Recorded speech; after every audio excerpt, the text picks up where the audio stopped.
Hey everyone, good morning. Thanks for coming so early. So my name's Josh Gordon. And I'm Lawrence Moroney. And we're here today to speak with you about TensorFlow's high-level APIs. And I have a lot of good news for you, and I hope this talk will be concrete and useful. So one area I'm particularly passionate about is making machine learning as accessible as possible to as many people as possible. And the TensorFlow team has been investing very heavily in the same thing. So we spent a lot of energy making TensorFlow easier to use. And I'd like to show you basically a demo of what is, in my opinion, the very easiest way to get started with TensorFlow today. So there's three things that are concrete that I'd like to walk you through.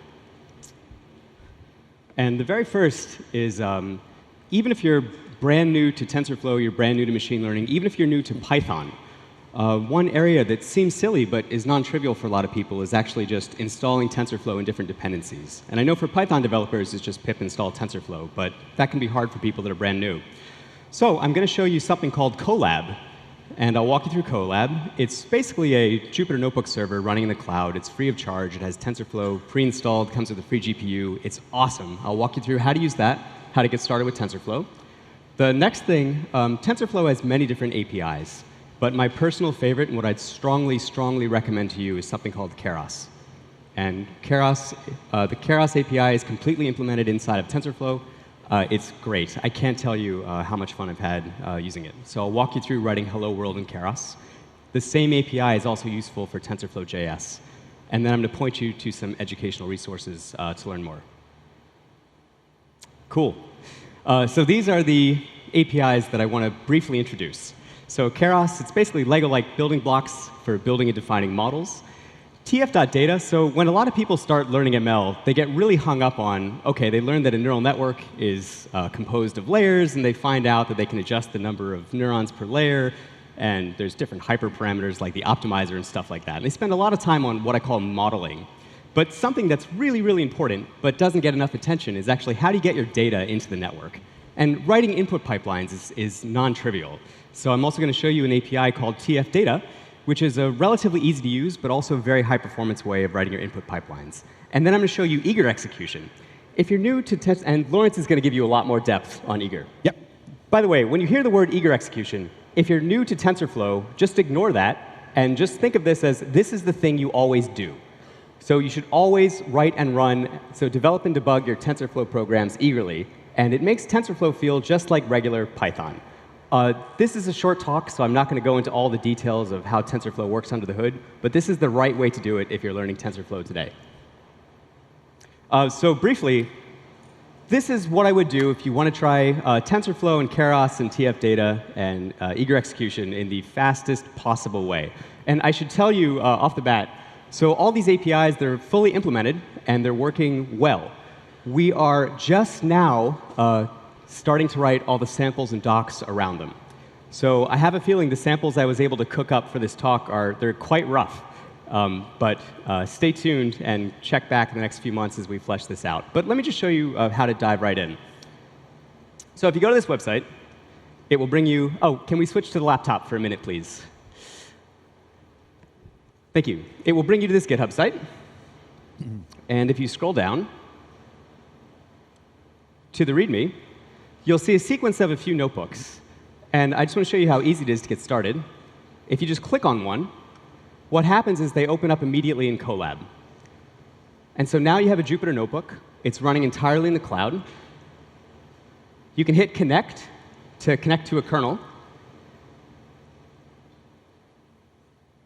And now I can start running these cells. And I'll walk you through this in more detail in a few minutes. But if you go through the first notebook, this is going to show you how to write your first neural network using karos. There's a little bit of pre-processing code, but the notebook is very short. The next notebook will show you how to do the same thing using karos in combination with tf.data and eager execution. And then we go into a little bit more depth. So it's literally that easy to get started. It will take you about 5 minutes end to end to try this out. All right, so let's switch back to the slides, please. And let me give you a little bit more depth of what's happening in these notebooks. So using the karos API, this is the complete code minus a few lines of pre-processing, just formatting the data, to write, train, evaluate, and make predictions with your first neural network in TensorFlow. So if you were using TensorFlow about a year ago, it would have been substantially more code. And there's other great high-level APIs, including estimators, which are really, really wonderful for doing machine learning in production. But at least for learning ML, I'd strongly recommend this. So I will walk you through exactly what all of these lines are doing. And one point I want to make is that the code it's concept-heavy, but code-light. So writing the code itself should no longer be a barrier to getting started with ML. I hope that far fewer people are going to spend energy and time on the syntax and debugging. And now you can spend more of your time and energy thinking about what you're trying to do and why. Oh yeah, and before I dive into the code, I want to make a really, really important point. So machine learning is a broad field. By far, another mistake that a lot of students make when they're learning is they learn how to train an image classifier, like we're going to do in a moment. And they find out when they write the classifier, they start evaluating it. And they see these numbers like 99% accuracy. And then they find out that by tweaking the network, you can get to like 99.6 or whatever. And in reality, it almost never matters. The most important thing you can spend your time on is designing the experiment. And what I mean by that is concretely thinking about what are you trying to predict and why? How will it be used in practice? What could go wrong? Where does the data come from? Thinking through the design of your system as you would in any type of software is much, much more important than messing around trying to get higher accuracy. I'm not going to cover this today. There's a whole talk on that. But today I just want to show you the code. But always think about what and why in addition to how. All right, so before I dive into this, a couple cool things. Not enough time to introduce TensorFlow. I just wanted to call out the community is the most important thing about TensorFlow. In addition to the 1,000+ folks who have contributed code, there are many, many more who are doing things like teaching, organizing events, writing articles. And these things are incredibly valuable, too. There's a few new things that I just wanted to call out. This came out 2 days ago. So there's another library called TensorFlow.js. It's part of TensorFlow in JavaScript. Uses the same APIs, the karos API that I'm going to show you today. Weren't you going to act out this slide? I was going to act this out. There's a great sandbox where you can try it. Yeah, I could dance it out. Anyway, it's TensorFlow running in the browser. And this runs in real time. There's 2 links on the bottom if you check this out at home. There's a really great demo you can play with on our blog. And you can actually find the code on the website. Another thing, there's a pair of links here which I'd really encourage you to try. So this is Magenta. And Magenta is a project that uses TensorFlow for experiments in art and music. And here, this is computer-assisted drawing. So Magenta is helping me draw a duck. So I'm drawing the duck with the mouse, and Magenta, it's sort of like autocomplete for drawing. There's a great game called Quick Draw, which I'd encourage you to try. It's great for kids. It's, Quick Draw, and the Magenta demo is great to try. Just some fun stuff before we get into the code. And also, before I get into the code, in a personal note, one of the reasons I care about machine learning so much is because of a project called CellBot. And CellBot is a project from 2004. It was in a biology lab. And CellBot uses a neural network to identify specific types of cells in solution and then sort them.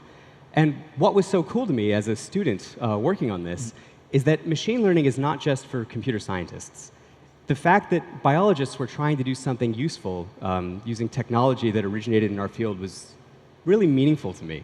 It's how can we use machine learning for medicine, for art, for healthcare, just to do useful things in the world. So that's kind of the thinking behind everything I do with ML. It's what can we do to help people, basically. All right, so Colab. The URL for Colab is colab.research.google.com. Colab is short for collaboratory. It's inspired a lot by Google Docs. It's a Google Docs-style code editor, and you can download. Basically, you can save Jupyter Notebooks in Google Drive. You can download them back as regular Jupyter Notebooks, so there's no lock-in. I know a lot of people, by the way, are not from Python. So I just want to spend a minute and introduce Jupyter Notebooks. So broadly, here's Colab, and there's 2 types of cells. There's markdown cells, which contain markdown. And if you edit a markdown cell, like I'm doing with Hello World, and you execute it, it just renders the markdown. The other type of cell is a code cell. And if you edit the code and execute the cell, it executes the code. That's all it is. And there's one really cool thing as well, is that they give you access to GPUs. Yes. I've spoken with a lot of people who either find it very difficult to set up their GPUs, or maybe they're in a university environment and they don't have access to expensive GPUs. And if you're using a Colab, you can actually connect it to a GPU in our data centers so that you can test out your code running on GPUs. Exactly, with no Super install cool. at all. Yep. It's a really good point. The other thing you can do if you're new to Jupyter Notebooks is you can create visualizations in line. So here I'm using matplotlib to plot some data, and the graph goes right in line with your notebook. And this is really important because it's a great way to share results. Another thing that I wanted to mention quickly is you can pip install libraries. So you're running in some container sitting somewhere on GCP, but you can install whatever libraries you need. So here I'm pip installing matplotlib, so you have root access to it. And then the last thing, a lot of people miss this feature, but it's super useful. It's called snippets, and it's conveniently hidden in the table of contents.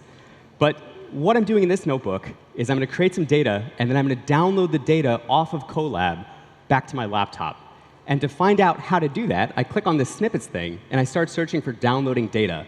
And Colab, can't totally see it on the screen, has a snippet of code that I can just copy and paste directly into the notebook and run. So it has examples of how to install libraries and everything like that. It's super useful. Don't have time to talk about this. Colab is great for reproducible examples. All right, so let me jump right into what it looks like to use Keras to write your first neural network. And I talked about this earlier, but no one has ever looked at the code to write your first neural network. Regardless of how smart you are, it doesn't matter if you have like a PhD in physics or whatever, and has just gone, oh, I get it. It's impossible. It takes months to learn this stuff. So it's completely normal to see lots of concepts and have no idea what they mean. But let me just at least introduce you, and then I'll point you to a course you can use to get more depth. Oh, the other thing, I should probably look at my slides, right?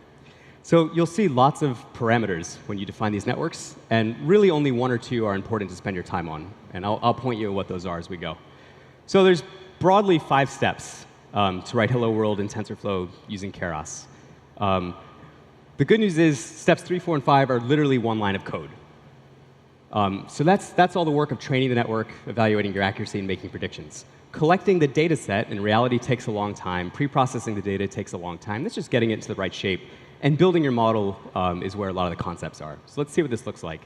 So we're going to use MNIST. I know for people that are machine learning experts, you know MNIST cold. And the reason I picked it is just so we don't have to worry too much about the data. If you're new to MNIST, it's sort of the hello world of computer vision. It's a data set of about 60,000 plus, very low resolution handwritten digits. And our goal is to train an image classifier to classify or recognize digits that it hasn't seen before. So here's what we'll do. We'll import TensorFlow, and you can see that on the second line, we're importing MNIST. And this is easy because the data set is already, we have a loader for it that's baked into TensorFlow. And if you're new to using Keras with TensorFlow, you can see that it's just included. You can do tf.keras, and now you have access to the complete Keras API. So there's nothing else to do. It's just there. And this is awesome. By the way, there are many, many awesome advanced things you can do using Keras and TensorFlow. Like, it's great. Here, I'm just trying to show you the straight, easiest possible way. Here's the format of the data set. So as imported, it's divided already for us into train and test. Train is about 60,000, test is 10,000. The top right, I have a diagram of the format of the images. If you look at the notebooks on that workshop directory, the best thing you can do when you import a data set is to spend a lot of time asking really basic questions. So literally, when you import the data, print it out. Print out the shape. Print out a single image. Look at the format. What's the data type? Is it floating point? Is it an integer? What are the dimensions? How many do I have? Spending a lot of time just understanding the format, the plumbing, will save you a lot of headache later on. So it's always OK to ask really basic questions. In the bottom right, there's many neural networks that work with 2D images. Here, we're going to make a simplification, and we're just going to unroll the thing. So instead of a 2D image, we're literally going to unstack the rows. These images happen to be 28 by 28 pixels. When we unstack them, we get a vector that's 28 times 28 equals 780-something pixels in a line. So it's a simplification. That's all it is to import the data set. I didn't show the code, which is just NumPy to reshape it, but it's in the notebook. So now we're going to build our model. And here's concepts that will be probably entirely meaningless to you if you're brand new to ML. One funny thing about neural networks, so there's many different types of classifiers. And most of my background, I was really invested in tree-based models before deep learning was a thing.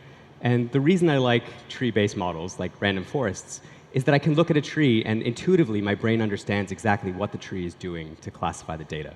Like, I get it. It clicks. Neural networks can be a little bit counterintuitive.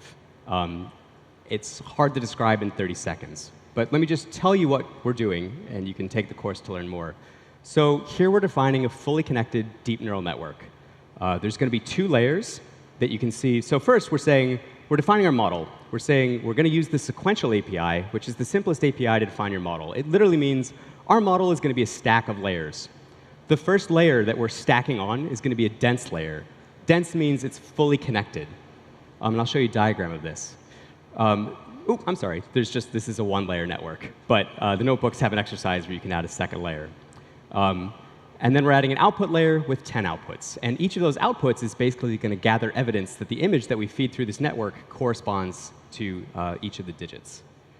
And this slide, I was editing these slides last night, so this slide is actually a little bit different. But here we actually do have 2 dense layers. The point that I want to mention, there's a couple points that I want to make. One, this is the complete code to define the network. So it's code concise.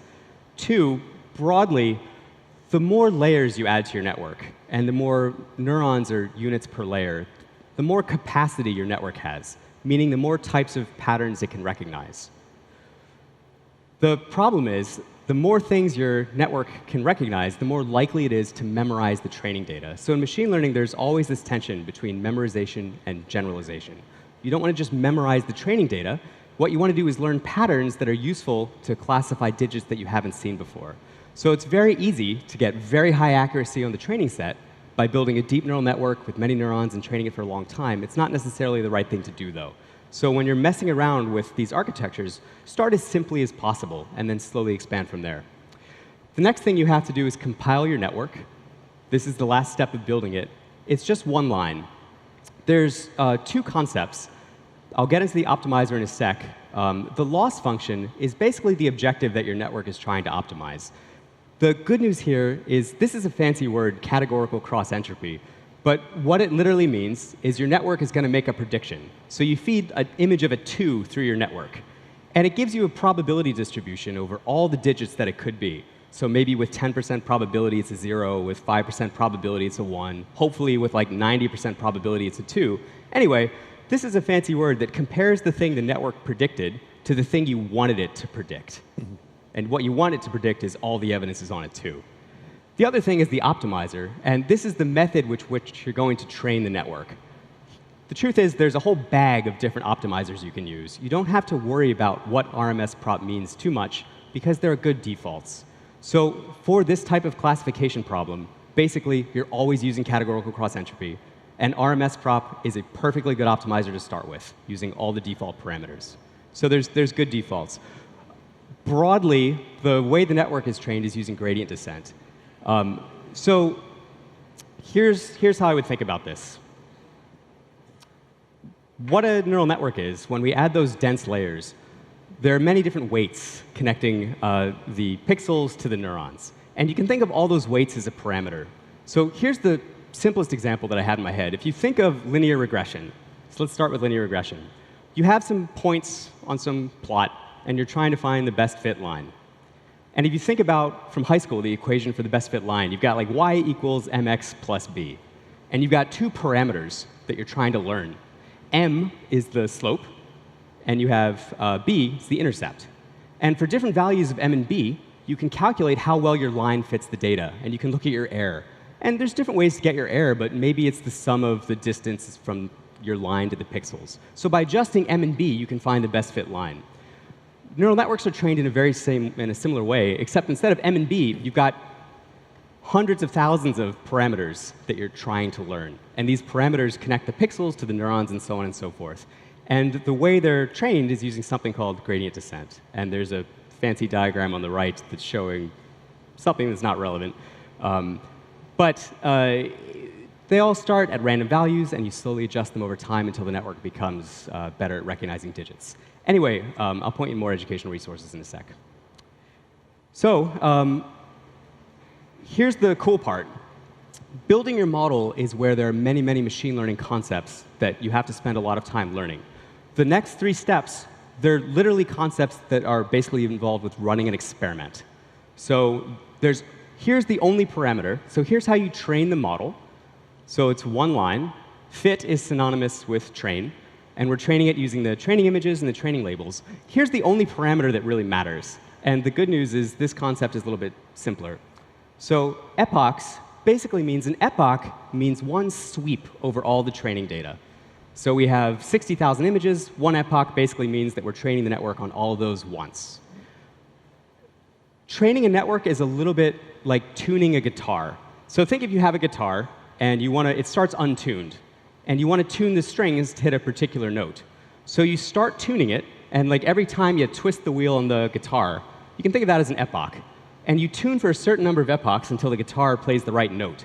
If you keep tuning past that point, it's no longer going to play the right note, and eventually the string is going to snap. So you have to stop tuning it at a certain point. And you stop tuning it based on the sound. Neural networks are exactly the same way. So there's basically one very simple plot, and it's this, which I'd recommend you look at while you're training your networks. On the y-axis, we're seeing this fancy thing called loss. That basically means error. Loss is the same thing as error. It's just a fancy word for it. What we're trying to do is minimize our error. On the x-axis is how long we're tuning the network in terms of number of epochs. The longer, if you notice, after a few epochs, the loss reaches a low. That's kind of when the guitar hits the right note. If you keep training, the loss will start increasing again. So to find the right number of epochs, you literally make a plot like this. You just plot your error. And then you take a look for the point of lowest loss, usually in your validation data. After that, you can evaluate it. And evaluate just means, given some new data, classify it with my network, and take a look at the accuracy and other metrics. That's also just one line of code. And as called, this will give you your loss or your error and your accuracy. When you train the model, you can specify other metrics that you'd like returned. And then to make predictions on new data, it's also just one line of code. So there's some syntax here. So you can say model.predict, and you give it an image. The syntax here is a little funny. As it happened, the model expects what's called a batch of data. And a batch just means it's meant to predict on multiple images at once. So you give it an image, and you just wrap it in a list. And this is just syntax to make it happy. But we're making predictions on the very first image from the test data. And what the model gives you back is probabilities that that image corresponds to all the different digits. And basically, at the very lowest layer of the network, you'll have evidence sitting on all the output nodes. And if you do numpy.argmax, so you just find the largest element, that will be the prediction. So here it's predicting that it's a 7. I'm going to give you a really quick overview of TF data, and then I'm going to hand it over to Lawrence to show us a little bit more about eager.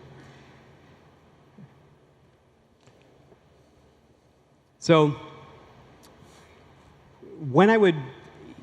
here's something to be aware of. In TensorFlow, there's many different ways of doing things.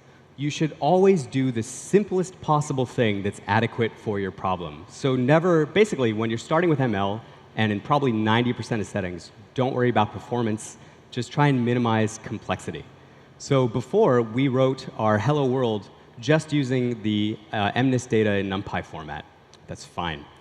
If we were working with a much larger data set, or if we were reading images off disk, or if we were pulling them from the cloud, there's a lot of complexity there, and performance starts to matter.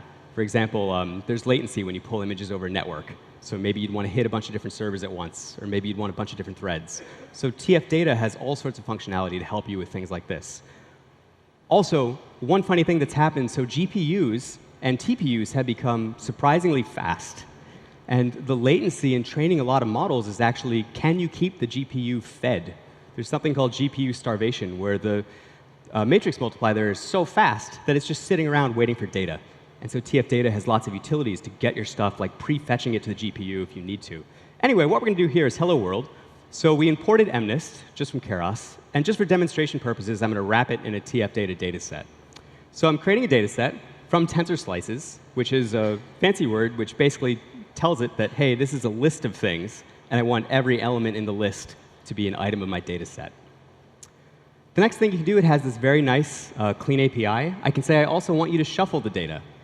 Here, TF data is designed to work with potentially very long lists of things. And it could be an infinite stream of data. You don't want to shuffle the whole stream. So shuffle has a size for the buffer. So here I have a buffer of 1,000 elements, and I'm going to just shuffle them as they stream in. And then I can batch it up. And that means when I call this data set, I'm going to get back a batch of 32 things. And so now I want to show you very briefly how do you use it.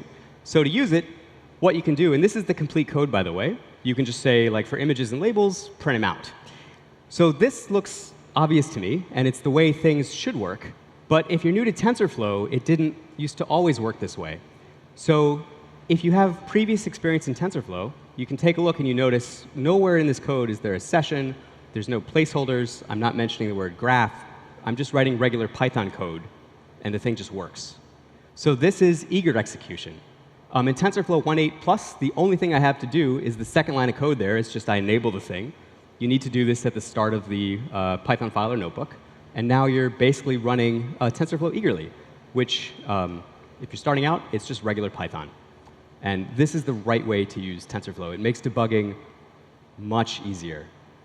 There's lots of reasons why you would use graphs, and we still love graphs. There's great talks from the TensorFlow Developer Summit that will go into them in lots of detail.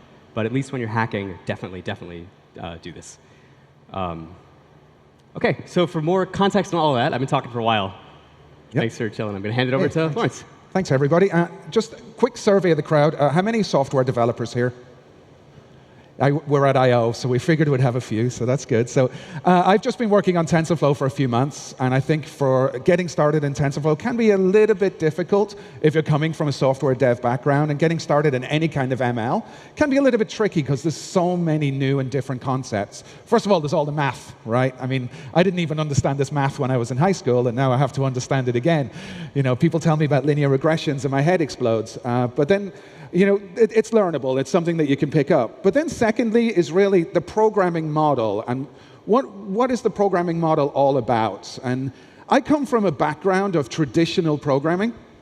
And in traditional programming, you feed in the rules, you feed in the data, and you get answers out. So for example, if you're writing something like an activity detector, am I walking, am I running, am I biking, am I driving?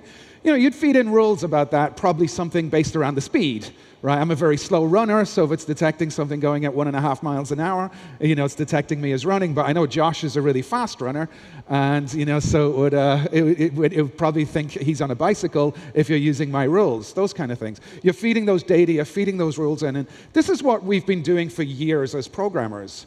But when it comes to machine learning, you got to kind of flip the axis on this a little bit and change it to this. So when it comes to machine learning, this is all machine learning is.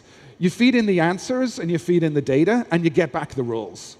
So when we talk about training a model, when we talk about like building these models, what we're ending up getting is this binary blob that you can run inference on. And this binary blob that you run inference on is effectively got those rules that will give them, you know, that will give what you need back out to you. So for example, in my example of activity detection, you know, if I walk a lot and tell it that I'm walking and it's measuring my sensor data when I'm walking, and if I run a lot, which would be really nice, right? And if I run a lot and like feed in the data, and if I bike a lot and drive a lot and go on trains and go on airplanes, you know, these kind of things, and feed in all this data and feed in the answers, telling it, okay, right now I'm walking, right now I'm biking, right now I'm on an airplane, then the idea behind machine learning is it will build that binary blob for me, which I can then run inference on, and by running inference on that, then it's like, okay, what am I doing right now? And it will deduce what I'm doing right now from all of these rules. And so instead of me trying to write all this if then, you know, I train a system with data and with answers, and it gives me back rules. So let me give an example of this. So what if we wanted to build something that would determine from a picture what's a cat and what's a dog? Okay, now if I was doing this with if-then rules, I could probably do something like, you know, if it loves you unconditionally, no matter what you do, it's probably a dog, right? And if it's right now plotting your murder, it's probably a cat. But right now, it's really hard to infer that from images. So I couldn't think of what the if-then rules would be. Like sometimes, like you might have an image say, well, if it's got pointy ears, it's a cat. But guess what? This dog has pointy ears. So you know, this is where we start thinking about. This is where machine learning starts opening up these new scenarios and these new ways that you, as a programmer, can bring value to your employers and to your business. So let's talk about the answers in this case. Okay. So the answers here is like, you know, this is a cat, right? You know, and this is I think it's a dog, right? Okay, and this has got really pointy ears, this little guy, but this is clearly a cat. This is a walking tongue, but it's also a dog. And this one is what happens if you feed a mogwai after midnight, I think. But this is actually one of the dogs in this set of cats and dogs. So like, you know, here, you know, I've got the data, and here I'm giving the answers. I'm telling the machine what all of these things are. So now, if I wanted to, as a programmer, all I have to do is train a neural network by giving it the answers, we call them labels, and giving it the data. But as a programmer, here's where it was tough for me, and I've only very recently been on TensorFlow, because what is it? First of all, I have to start working in Python. Any Python developers here? A few of you. It's a lovely language, but you tend to work in a text editor instead of an IDE, and things like step-through debugging, because I came from a background of like Visual Studio and Xcode and Android Studio, so it was a big learning curve for me to get into that. And then with, if you started TensorFlow with graph-based execution, it was very strange, because you'd have all your code would like load up a graph, and then you'd execute that graph, and it's like, but what if I've got bugs in like reading my data, or if I'm not reading it properly, or if I haven't shuffled the data properly? And it's really important, as Josh was mentioning earlier on, to shuffle your data properly, or you can insert a bias into your actual training. And I'm not a very good programmer, so I generally like to write 2 or 3 lines of code at a time, step through them, make sure they work, then write another 2 or 3, step through them, make sure they work, and that kind of thing. And that was really difficult for me to do as a TensorFlow developer. So if we can switch to the laptop, I want to show why I'm really excited about eager mode. And the screensaver kicked in, sorry, I'm just signing in. So why I'm really excited about eager mode in TensorFlow is I've taken, and Josh has written a notebook with this cats versus dogs, so you can go and get this code online and run it in the notebook. But right now I'm running it in PyCharm, because like I said, I'm not a very good developer, so I want to write a few lines of code, execute them, write another few lines of code. And PyCharm, if you're not familiar with, there's a free community edition, which is what I'm running here. If you've used Android Studio, it probably looks very, very familiar. And what I can actually do is I can go in and I can say run debug. All right, and then I'm going to go and I'm going to debug, and I'm going to debug cats versus dogs, and it's going to start executing, and look, I hit a breakpoint. It's like this to me is magical as a developer. So now when I've hit my breakpoint, I can start stepping through my code and see what's going on in my code. So you know what, I've hit another breakpoint, I've set another breakpoint down here, so I'm going to execute my code down to that breakpoint. And now when I start stepping through this, I can start seeing that I'm doing things correctly. Like, okay, my data directory is set up properly, and I've defined my labels, and you know what, I'm going to put another I'll leave that breakpoint there, and I'll run down to this breakpoint, and I can start looking at what's going on in here. So I have my training images, and if I hover over that, you see it's a little too big to print, but when I look at this in the debugger, I can now start seeing that, look, I've started loading up these arrays of images, and I can see that image 0 here, sorry if it's a little small, but image 0 here was cat number 921. And so if I then keep stepping through, and this is what eager execution is giving me. Whoops, sorry, I hit a breakpoint I didn't want to hit. So I'm just going to go down to here and continue running. All right, so, and if I then step over this, it should show me a cat. Okay, so okay, I've gotten this cat, I'm loading it in, but is this the right cat? Have I written my code badly? Have I got the wrong cat? So I can go, hey, look, here's my training data. I can go look at my cats. I can find cat number 921, and hopefully it's the same cat, so I know my code is working right. Anybody else develop like this? You like to do it in little steps? Oh, good. It's not just me. Because I find it really, really difficult to write a lot of code in one sitting, so I just got to do it baby step by baby step. And cat number 921 is here, and there it is. It's the same cat. So I'm like, excellent. I know my code is working. I know I'm loading properly from my data. And I'll go through here, and I can see my load image code.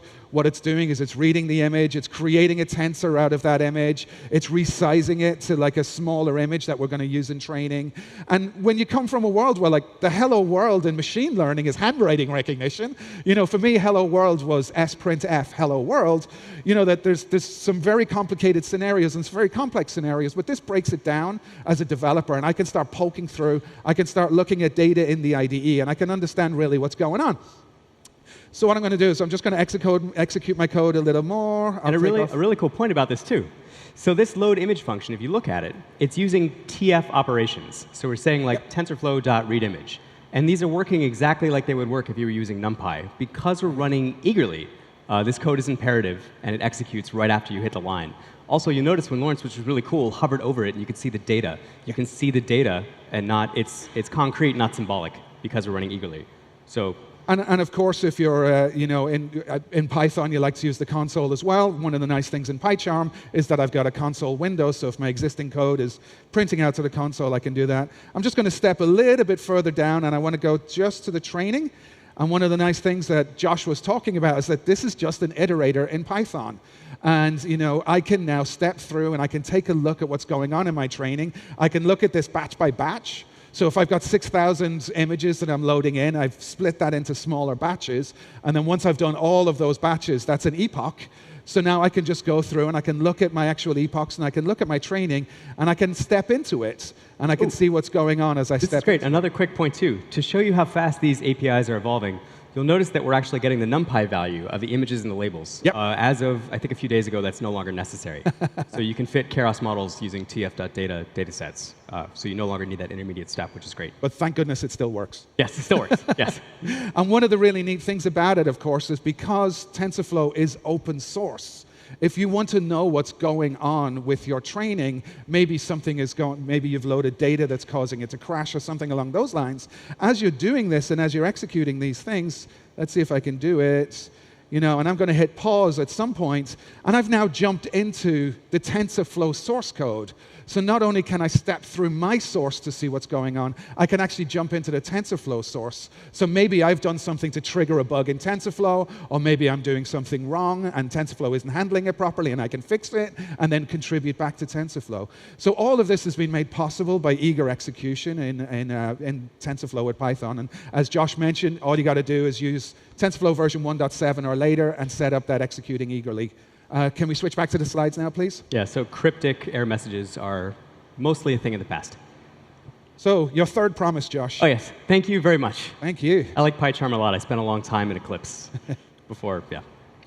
Anyway, so to learn more about these concepts, so I'm going to recommend 2 educational resources.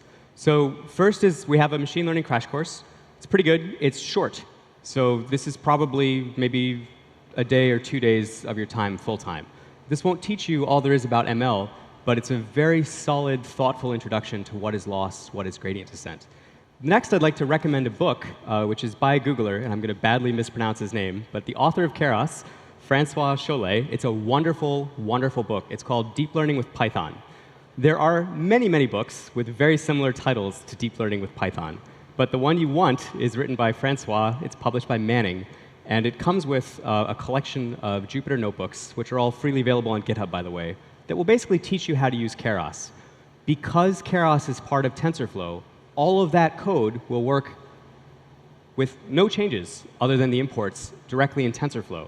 And that will give you a really solid foundation in Karos. And then later, if you're interested, you can learn how to use things like tf.data and other advanced features of TensorFlow to do even more. But it's a wonderful starting point. So takeaway. Oh, another thing, too. So I wanted to also show TensorFlow.js in this, but we only have 40 minutes. With the Karos model, you can literally do model.save. It's one line of code. You'll say model.save and like foo.somepath or whatever, foo.hd5. Now you've saved your model to disk. Using TensorFlow.js, if you go to js.tensorflow.org, they have tutorials that show you how to import relatively easily that saved Karos model into the browser. And so the same API is compatible across these platforms. So basically, links. Check out Colab.